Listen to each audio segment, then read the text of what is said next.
వీక్షకులందరికీ నమస్కారం. అందరికీ నూతన ఆంగ్ల సంవత్సర శుభాకాంక్షలు. 2025వ సంవత్సరం జనవరి మాసంలో ఏ విధమైనటువంటి గ్రహగతులు ఉన్నాయి, తద్వారా 12 రాశులపై ఇవి ఏ విధమైనటువంటి ప్రభావాన్ని చూపిస్తాయి అనేటువంటి విషయాన్ని పరిశీలన చేద్దాం. ముఖ్యంగా ఈ మాసంలో ఉన్నటువంటి గ్రహగతులను గమనిస్తే, ఈ మాసంలో గురుడు వక్రించి వృషభ రాశి యందు సంచారం చేస్తూ ఉన్నారు. 22వ తారీఖు వరకు కర్కాటక రాశి యందు కుజుడు వక్రగతిలో సంచారం చేస్తూ ఉంటే 22 దగ్గర నుండి మిథున రాశిలోకి, అనగా ఇది కుజస్తంభన, ఇది ఆల్మోస్ట్ దాదాపుగా ఏప్రిల్ మేల వరకు ఉంటుంది. కాబట్టి కుజుడు మిథునం కర్కాటకం ఈ రెండు రాశుల మధ్యలోనే సంచారం చేస్తూ ఉంటారు, స్తంభిస్తూ ఉంటారు. అందువల్ల 22వ తారీఖు నుండి మరలా వెనక్కి వెళ్ళి స్తంభిస్తారు. కాబట్టి మిథున రాశిలో ఉన్న ఫలితాలు కుజుడికి వర్తిస్తూ ఉంటాయి. అలాగే కేతు కన్యా రాశి యందు ఈ మాసం ప్రారంభంలో, అనగా 5వ తారీఖు నాడు మూల 1వ పాదంలోకి, అనగా ధను రాశిలోకి బుధుని యొక్క సంచారం ఉంటుంది. ఇక ఈ మాసంలోనే 15వ తారీఖు మకర సంక్రమణం, కాబట్టి అప్పటి నుండి రవి మకర రాశిలో సంచారం చేస్తారు.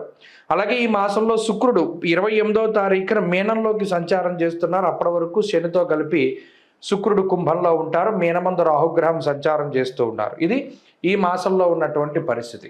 అయితే తెలుగు మాసాలలో చూసుకుంటే ఈ మాసాన్ని పుష్యమాసము అంటారు. పుష్యమాసమునందు ఏ కార్యక్రమాలు చేయాలి, ఏమేమి చేయకూడదు అనేటువంటి విషయాన్ని కూడా మనం తెలుసుకోవాలి. పుష్యమాసంలో గృహప్రవేశాలు, గృహారంభాలు, వివాహాలు లేదా ఏ విధమైనటువంటి శుభ కార్యక్రమానికి సంబంధించినటువంటి పనులు కానీ శుభ కార్యక్రమాలు కానీ చెయ్యరు. దీన్ని శూన్యమాసము అన్నారు.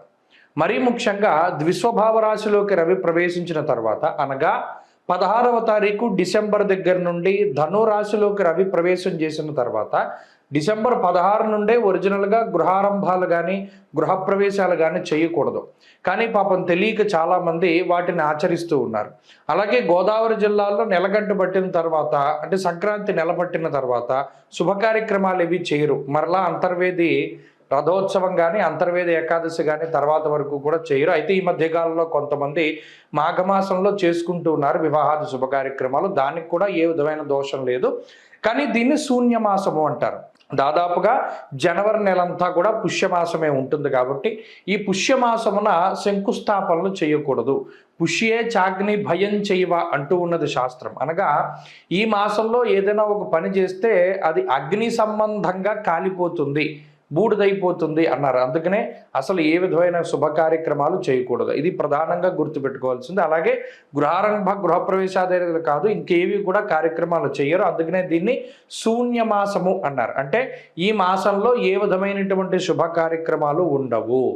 అలాగే ఈ జనవరి నెలలోనే మకర సంక్రమణం జరుగుతుంది. కాబట్టి ఈ జనవరి నెల 15వ తారీఖు నాడు సంక్రమణం రోజున పితృదేవతల్ని స్మరించి వారి పేర్ల మీద స్వయంపాక దానాదులు అవి చేస్తూ ఉంటారు. కాబట్టి ఈ సంక్రాంతికి కూడా పంట చేతికి వస్తుంది. కాబట్టి ఆ చేతికి వచ్చినటువంటి పంట ఏదైతే ఉన్నదో దానిలో కొంత భాగం హరిదాసులకి, జంగం వాళ్ళకి, బ్రాహ్మలకి, లేకపోతే ఇంకా రకరకాలైనటువంటి వారు ఎవరైతే పూజనీయులైనటువంటి స్థానాల్లో, అంటే పెద్దల పేర్లు చెప్పిస్తూ ఉంటారు, బియ్యాలు వారికి ఇస్తూ ఉంటారు. వారికి చక్కగా ఈ 15వ తారీఖు నాడు ఇవ్వవచ్చును. అంతేకాకుండా ఈ మాసంలో ఈ గ్రహస్థితిని బట్టి ద్వాదశ రాశుల ఫలితాలు కూడా మనం ఇప్పుడు చెప్పుకుందాం. ధనురాశి వారికి జనవరి నెలలో అనుకూల ప్రతికూల గ్రహాల తాలూకు స్థితిగతులను పరిశీలన చేస్తే 15వ తారీఖు వరకు జన్మ రవి, జన్మ బుధుని యొక్క దోషాలు ఉంటాయి. అలాగే 15వ తారీఖు దాటాక రవి యొక్క మార్పు ఉన్నది. 2వ స్థానం కూడా సాధారణమైనటువంటి స్థానమే. అయితే జన్మ రవి యొక్క దోషం అక్కడితోటి తొలగిపోతుంది. తృతీయ స్థానమందు శనేశ్వరుడు యోగిస్తూ ఉన్నారు. అర్ధాష్టమ రాహు ఫలితాలు ఉన్నాయి. గురుబలం వక్రించినటువంటి తాలూకు ఫలితాలు, కాబట్టి అనుకూలంగా ఉన్నది గురుడు. అలాగే ప్రత్యేకించి ఈ మాసంలో అష్టమ కుజుని యొక్క దోషము అనేటువంటిది 22వ తారీఖు తర్వాత తొలగిపోతున్నది. ఇది ప్రధానమైనటువంటి విషయంగా చెప్పచ్చు. అంటే గత నెలన్నర రోజులుగా రవి కుజుల యొక్క పీడ చాలా ఎక్కువగా ఉన్నది. అటు జన్మ రవి కానీ అష్టమ కుజుడు కానీ చాలా ఇబ్బందులు పెడతారు. అంటే ఓ రకమైనటువంటి అసహనం, ఎంత కష్టపడ్డా ఫలితం రానటువంటి తీరు, ఏదో ఒక రకమైనటువంటి అనారోగ్య సమస్యలు, ఎలా డబ్బు గురించి తాపత్రయపడి తీసుకొస్తున్నా రూపాయికి రూపాయి చొప్పున ఖర్చు అయిపోతూనే ఉంది, నిలవేసుకునే పరిస్థితులు లేవు. స్థాననాశం రుణచ్ఛేద, కొన్ని సందర్భాల్లో అకారణంగా చేస్తున్నటువంటి ఉద్యోగాన్ని వదిలిపెట్టో లేదా స్థానాన్ని వదిలిపెట్టో ఇంటిని వదిలిపెట్టో దూరంగా వెళ్ళవలసినటువంటి పరిస్థితులు. అలాగే శరీరం చాలా ఎక్కువగా అలసిపోతూ ఉండడం, ఇలా ఒకటి కాదు రెండు కాదు శారీరకమైనటువంటి సమస్యలు, ఆర్థిక సమస్యలు ఈ రాశి వారికి చాలా ఎక్కువగా ఉన్నాయి. గత నెలన్నర రోజులుగా ఈ గ్రహస్థితి మరింత ఎక్కువగా ఉన్నది. ఎన్నిసార్లు వార ఫలితాల్లో గ్రహాల గతుల గురించి మాట్లాడుతూనే అది వారం రోజులే. మనం చూస్తే నెలన్నరగా ఉంది అంటే దాదాపుగా 6 వారాలుగా ఉంది ఈ స్థితి అని చెప్పుకోవచ్చును. మరి ఆ తరుణంలో ఇప్పుడు ఈ మాసంలో జనవరి నెలలో అటు 22వ తారీఖు దాటిన తర్వాత కుజుని యొక్క మార్పు ఉండడం, అష్టమ కుజుని దోషం పోవడం, అలాగే 15వ తారీఖు తర్వాత జన్మరవి యొక్క దోషం పోవడం లాంటివి ఒక మంచి విషయంగా మనం చెప్పవచ్చును. దీనివల్ల చాలా రిలీఫ్ వస్తుంది. ఈ సంవత్సరం ప్రారంభించడం కొంత మిశ్రమంగా ధనురాశి వారు ప్రారంభించినప్పటికీ, మిశ్రమ స్థితి అంటే కొంత అనుకున్నట్టు నడవకపోవడము అని మనం అర్థం చేసుకోవచ్చు. అంతే తప్పితే ఇందులో బాధ లేదు, ఇబ్బంది లేదు. కొంత ఆశించినటువంటి స్థాయిలో కాక కొంత తక్కువగా ముందుకు సాగుతుంది. అయితే ఆ తదుపరి నుండి అంటే 2వ వారం దగ్గర నుండి మార్పులు వస్తాయి. మార్పులు వచ్చి క్రమేపీ కూడా ఈ రాశి వారికి ఉన్నతమైనటువంటి స్థితులు ఉంటాయి. ఇక్కడ ఉన్నత స్థితి అంటే కూడా ఇంకో రకంగా అర్థం చేసుకోవాలి. ఇబ్బందులు తగ్గడం ఉపశమనం కూడా చాలా గొప్ప విషయంగానే ఉంటుంది. అందువలనే ఆ విషయాన్ని ఉటక్కరించడం జరుగుతూ ఉన్నది.